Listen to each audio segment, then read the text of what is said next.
জনপ্রিয় সঙ্গীত শিল্পী আসিফ আকবর এখন বিসিবির পরিচালক। ক্রিকেটার সাকিবকে জাতীয় দলে এখনও মিস করেন তিনি। কিভাবে বিসিবির সাথে যুক্ত হওয়া, প্রিয় ক্রিকেটার কিংবা ফুটবলারকে, সেসব নিয়েই নিউজ 24 এর মুখোমুখি হয়েছেন তিনি। তার কথা শুনেছেন সহকর্মী শুভ দেবনাথ। দর্শক, আমাদের সঙ্গে রয়েছেন বিসিবি পরিচালক আসিফ আকবর।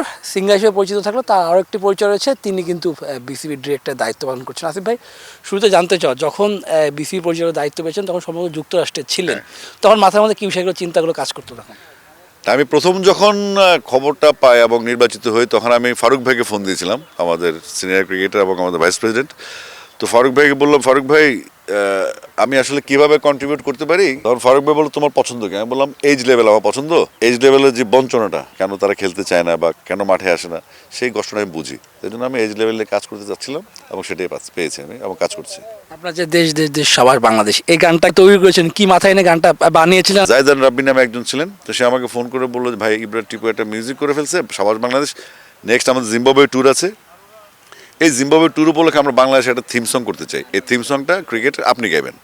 তো আমি আসলাম, আমি বললাম কয়দিন পরে না জিম্বাবুয়ে চলে আসবে, এখন গাইতে হবে। তো আমি অসুস্থ শরীর নিয়ে গানটা গাই। তো গাওয়ার পরে আমি এবার মাঠে গেলাম, তো আমি বললাম এটা বাজবে কোথায়? বলে যে আমরা যখন জিতবো তখন বাজবে, চ্যানেলে বাজবে। আমি বললাম না, তাহলে একটা কাজ করেন, তো আপনি এই গানটা যেহেতু করে ফেলছেন, এটা মাঠে ইমপ্লিমেন্ট করেন। তখন আমি সমীর দে বিদ্যুৎ সাউন্ডে সমীর দেকে বললাম, আপনি কুইক মাঠে সাউন্ড পাঠান, কালকে ম্যাচ, কালকে সাউন্ড লাগতে হবে। আমরা সাউন্ড লাগাই ফেললাম। তো প্রায় 55,000 টাকা বিল আসছিল ওটার সাউন্ড, আমার মনে হয়, আমার যতটুকু মনে আছে। তো পরবর্তীতে জায়দান ভাই বলে, আসিফ ভাই আপনার ওই যে সাউন্ডের টাকাটা কী করবো? তখন কোকো ভাই বললেন, এটা আসিফ ভাই দেশের জন্য দিয়ে দিছে, শেষ আর কি। আসিফ ভাই, আপনার চোখের সেরা প্লেয়ারকে, সাকিব নাকি তামিম? এবং এই দুজনে ন্যাশনাল টিমে খেলছে না, এই দুজনের কতটা মিস করেন? সাকিবকে মিস করি, সবসময় মিস করি, কারণ সাকিব আমাদের সর্বকালের সেরা ক্রিকেটার এবং বাংলাদেশ ক্রিকেটের ব্র্যান্ড, যাকে সবাই সমীহ করে, দীর্ঘদিন ধরে সেটা পজিশনে ছিল, অবশ্যই মিস করে থাকি। সাকিব তো ন্যাশনাল টিমে আবার ফিরতে চান, আপনি অ্যাজ এ ডিরেক্টর হিসেবে কত তাকে সহযোগিতা করতে পারবেন, করতে চাইবেন? সাকিবকে নিয়ে আমাদের কোনো কনফিউশন নেই, কিন্তু সে যে দল করতো, যে দল এমপি ছিল, তাদের যে কর্মকাণ্ড, সেটার জন্য তার অনুশোচনা থাকতে হবে।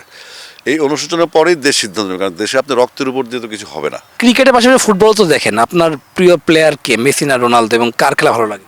আসলে আমি ফুটবল দেখি 4 বছর পর পর, এবং আমার প্রিয় দল ব্রাজিল এবং প্রিয় খেলোয়াড় ক্রিশ্চিয়ানো রোনাল্ডো। এখন ওই ইয়ামাল একটা প্লেয়ার আসছে, স্পেনে খেলে, ইয়ামালের খেলা ভালো লাগতেছে। দর্শক, এতক্ষণ আমাদের সঙ্গে ছিলেন বিসিবি পরিচালক আসিফ আকবর। তার সঙ্গে আমরা বিভিন্ন বিষয় নিয়ে কথা বললাম, তার প্রিয় ফুটবলারকে তিনি জানালেন এবং তিনি কীভাবে বিসিবি পরিচালকের দায়িত্ব পেয়েছিলেন, তার চাওয়াটা কী ছিল, সেসব বিষয় নিয়ে নিউজ 24 মুখোমুখি হলো। শুভদেবনাথ, নিউজ 24, ঢাকা। যুক্তরাষ্ট্রের 1 নম্বর জিম চেইন গোল্ড জিম এখন আবারও বাংলাদেশে। বসুন্ধরা আবাসিক এলাকা ও বসুন্ধরা সিটি শপিং মলে